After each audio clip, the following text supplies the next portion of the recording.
Olá, tudo bom com vocês? Esse é o primeiro vídeo da série Arduino para leigos. Essa série é destinada a quem não sabe nada sobre Arduino ou eletrônica. Ela vai introduzir aos leigos este assunto que é muito amplo e que ainda será cobrado lá na frente muito mais. Este primeiro vídeo falará sobre componentes eletrônicos, sobre o básico da eletrônica e tudo que vocês precisam para ser introduzido nesta área. Logicamente, entre os meios dos vídeos sobre Arduino, terá um pouco mais sobre eletrônica, mais componentes irão surgir, mas isso irá lá para frente para que vocês, à medida que vocês vão ganhando conhecimento, vocês possam ter mais componentes em mente. Então vamos lá, esse primeiro vídeo é só o primeiro contato mesmo com a eletrônica e espero que vocês gostem.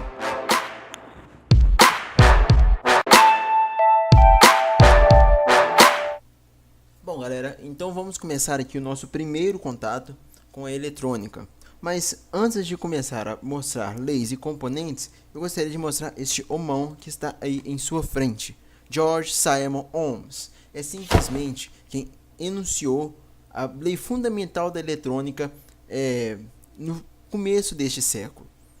Bom, para quem não sabe, essa lei chama Lei de Ohms, que é o próprio nome dele.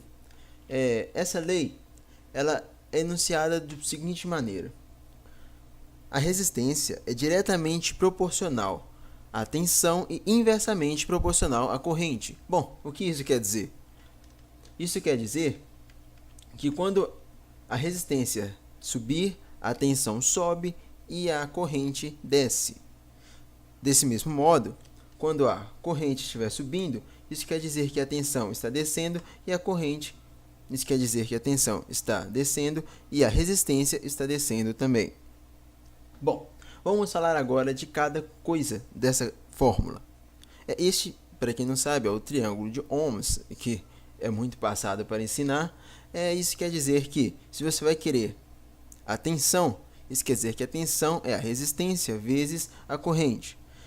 Por isso que ela está em cima e o resto está embaixo. Se você vai querer a resistência, isso quer dizer que a resistência é igual a tensão sobre a corrente. E se você vai querer a corrente, isso quer dizer que a corrente é igual a tensão sobre a resistência. Simples. Bom, simples, mas que gerou diversas outras fórmulas, diversos outros conhecimentos. Bom, vamos agora ver cada questão dessa fórmula. Primeiramente, vamos ver a corrente. O que é uma corrente? A corrente é o fluxo ordenado de elétrons dentro de um condutor quando aplicado a nossa diferença de potencial, que está aqui em cima. Bom, vamos fazer uma analogia entre um condutor e uma mangueira. Essa mangueira está fixada em uma torneira, e essa torneira, quando aberta, vai gerar uma pressão. Essa pressão vai gerar uma diferença de pressão entre uma ponta e a outra da mangueira. Isso vai fazer a água descer e gerar um fluxo d'água dentro dessa mangueira. Bom, fazendo analogia, a nossa diferença de pressão é a nossa diferença de potencial, é a nossa tensão, e esse nosso fluxo d'água é o nosso fluxo de elétrons, ou seja, nosso fluxo de elétrons é a nossa corrente. Bom, a corrente ela é medida em ampere. Para medir, existe o amperímetro, ou nós podemos usar outros métodos, como usar essa fórmula aí, medindo a tensão antes, enfim. Nossa diferença de potencial, agora, ela é medida em volts. Bom, ela, como eu disse, como o próprio nome diz também, ela é uma diferença entre a potência do começo do condutor ao final do condutor. Vamos agora falar da última parte, mas não menos importante, que é a resistência. A resistência é tudo aquilo que se opõe à corrente. Bom, esse aí é o resistor fixo, ou seja, que tem um valor fixo de ohm, e também existe resistor móvel, ou seja, resistor que varia a quantidade de ohm que ele tem, que é chamado de potenciômetro. Também tem alguns outros resistores móveis. Bom, vamos falar desse resistor fixo. Essas duas fórmulas aqui é a fórmula que você vai encontrá-la aí em circuitos desenhados. São duas normas diferentes, mas são duas normas muito usadas. Esse resistor aqui do lado é o resistor quando você vai comprá-lo. Ele possui 4 faixas. A primeira faixa é seu primeiro dígito de quanto ohms ele tem. A segunda faixa é seu segundo dígito. E a terceira é o quanto você vai multiplicar esse dígito para saber o quanto de ohms ele tem. A quarta é sua tolerância. A tolerância da resistência, que vai vir em porcentagem. Bom, vamos ver aqui esse resistor que está aí em sua frente. A primeira faixa é vermelha, a segunda faixa é preta e a terceira é vermelha. Bom, vamos ver o que isso quer dizer. Eu vou disponibilizar a tabela aí nas legendas de quanto vale cada cor. A cor vermelha vale 2, a cor preta vale 0 e a cor vermelha na tabela multiplicativa vale 100. O que isso quer dizer? O primeiro dígito é 2, o segundo é 0 e a multiplicação é 100, ou seja, 20 vezes 100 vai dar 2K, ou seja, você tem um resistor de 2K, de 2000, certo? Para você comprar um resistor, você deve ficar atento em 3 coisas. Primeiro, seu tipo de material que foi feito. Segundo, seu ohm, o seu valor, quanto ohm ele vale. E sua dissipação de potência, para que ele possa se adequar melhor em seu circuito, para que ele não queime facilmente. Bom, agora vamos enunciar a lei de Kirchhoff. Outra lei muito importante para eletrônica que vocês não podem sair aqui sem saber dela. Então, esse foi Kirchhoff, esse barbudo aí, gente boa. E ele fez várias coisas, mas em principal para esse vídeo ele fez 2 leis que diz respeito entre circuito paralelo e circuito em série.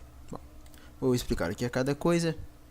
Enfim, isso é um circuito em série, ou seja, as resistências estão todas em série, não estão paralelas, estão todas em série e elas podem ser somadas. O que isso quer dizer? Isso quer dizer que a resistência total nesse circuito é igual a resistência 1 mais resistência 2 mais a resistência N. O quanto de resistência que ele tiver, pode colocar aqui. Ou seja, um somatório, é um simples somatório de resistência entre a primeira e a última resistência. Bom, mas isso não foi Kirchhoff que disse. O que Kirchhoff enunciou? Ele disse que a tensão, a soma das quedas da tensão em cada ponto é igual à tensão total, igual a essa tensão total. Ou seja, a soma da queda da tensão aqui, V1 mais V2 mais V3, é igual à tensão total, certo? É isso que Kirchhoff disse para circuitos em série. Bom, vamos ver circuitos em paralelo. O que Kirchhoff disse para eles? Isso é um circuito paralelo, para quem nunca viu.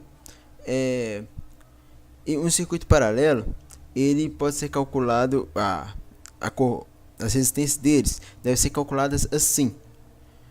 Circuito paralelo porque as resistências estão em paralelo aqui. E ele pode ser calculado 1 sobre resistência total é igual a 1 para resistência 1, 1 mais resistência 2, 1 mais resistência 3, 1 mais N resistência, o quanto resistência que o circuito tiver, certo? Este é o circuito paralelo e Kirchhoff disse que a soma das correntes em cada aqui é igual à corrente total. Então, a gente simplesmente tem que somar todas as correntes para achar a corrente total até IN, certo? Bom, essas foram as leis de Kirchhoff, só para mostrar como achar as correntes em cada tipo de circuito, certo?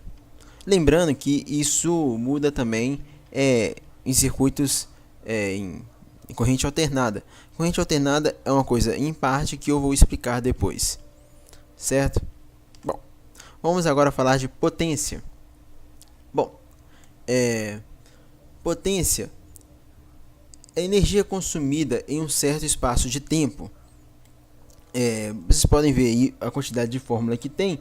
Algumas foram puxadas até mesmo junto com além de ohms, que eu tinha dito que iria influenciar em várias outras fórmulas.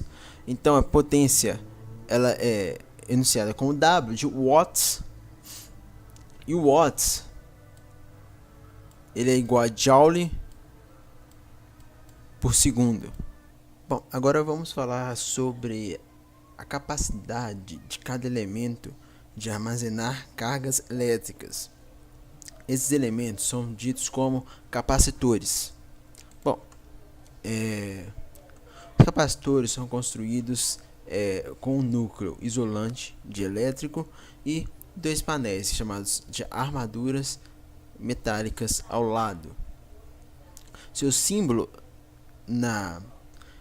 em circuitos elétricos é este. Este é seu símbolo em circuitos elétricos. Ele é muito usado em circuitos retificadores, que eu vou mostrar mais pra frente. Na verdade, o capacitor é usado para muita coisa. Não pensem que ele é uma espécie de bateria. Não, não é. Ele armazena energia, mas ele é usado para muita coisa e vocês vão ver aí pela frente enquanto nós vamos avançando na aula de Arduino.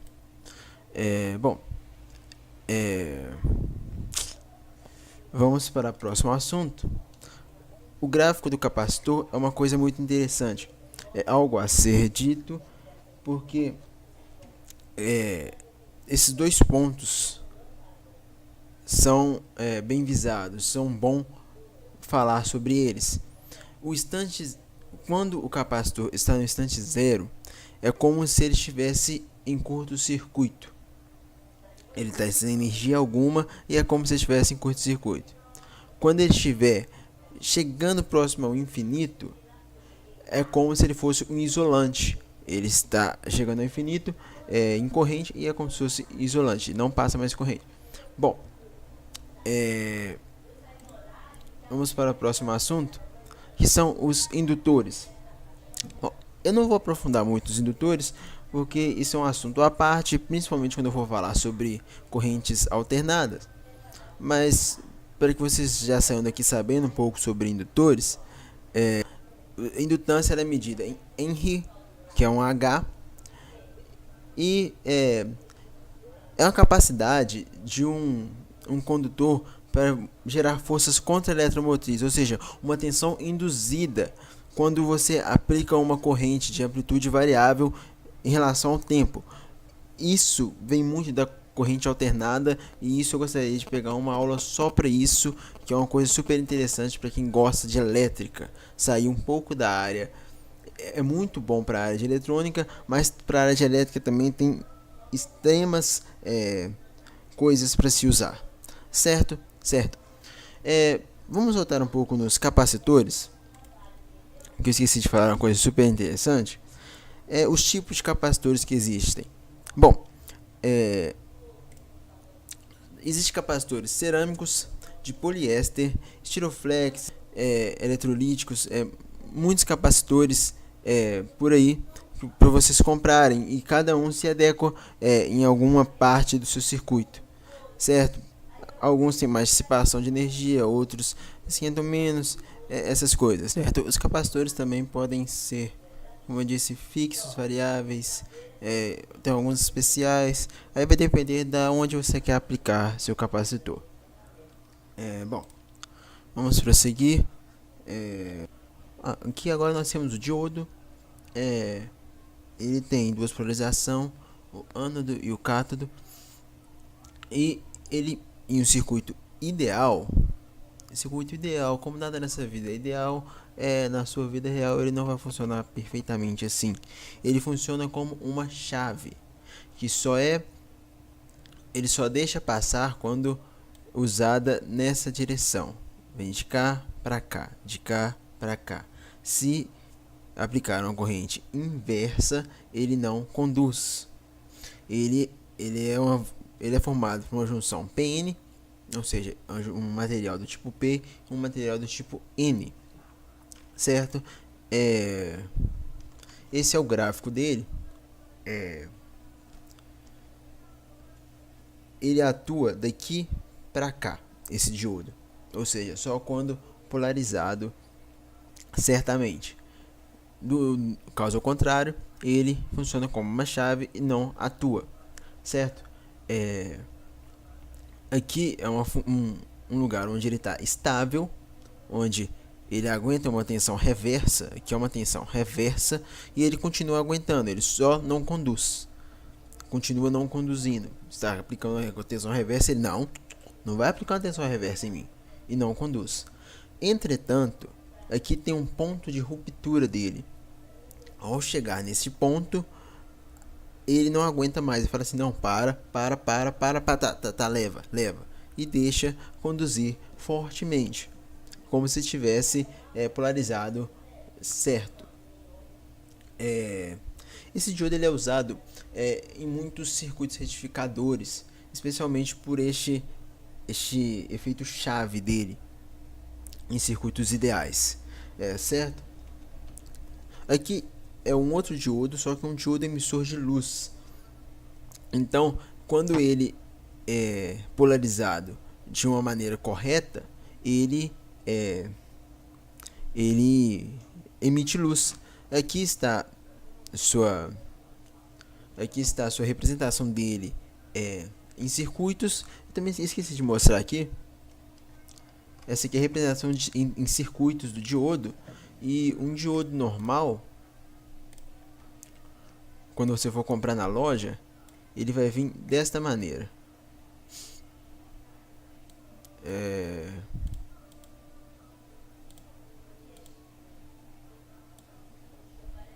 Ele vai vir desta maneira, certo? Você vai ver um diodo assim quando você for comprá-lo. Enfim, continuando, isto é um diodo emissor de luz. Ele tem a mesma coisa que um diodo normal, um anodo, um cátodo, e quando polarizado certo, ele deixa conduzir e emite luz. Bom, isso é um assunto muito mais complexo, também para esta aula, que é só um primeiro contato com eletrônica, ok? Isso são diversos diodos emissores de luz, ou mais conhecidos como os LEDs, que vocês podem achar por aí no mercado, certo? Você tem que ver para você comprar o quanto de luz que você precisa, sua duração, essas coisas, certo? Agora vamos falar de transistor. Transistor é simplesmente a revolução no mundo da eletrônica. Se nós estamos até aqui, é porque alguém inventou o transistor. Me fugiu o nome do inventor, depois eu coloco no vídeo para vocês. O transistor ele funciona muito como chave de controle, chave eletrônica de controle, e ele também amplifica os sinais. E isso abre portas para muitas coisas na eletrônica. Esse aqui é o transistor bipolar, ou seja, ele é uma junção de dois P's ou com um N ou dois N's com um P. Ele possui um emissor, uma base e um coletor, certo? E a única diferença na representação dele em circuitos eletrônicos é essa pontinha do emissor aqui. O NPN, a pontinha é para fora, e o PNP, a pontinha para dentro. Somente isso é o transistor. Não que isso não seja muito importante. O emissor dele, ele fornece as portadoras de corrente. Sua base, ela controla essas portadoras, e seu coletor recebe essas portadoras de corrente. Bom, no mais é isso. Esse foi só o primeiro contato com a eletrônica. Espero que vocês tenham gostado. Qualquer dúvida, crítica, vocês podem colocar aí no comentário que eu vou ler todos. Muito obrigado por assistir. Deixa seu like. Se você gostou, se você não gostou também deixa. Não vai cair seu dedo mesmo. E até a próxima. Eu pretendo no próximo episódio falar sobre os primeiros contatos em programação, e depois começar forte com o Arduino e automação industrial. ou automação residencial, dependendo do que vier, ok? Muito obrigado e tchau!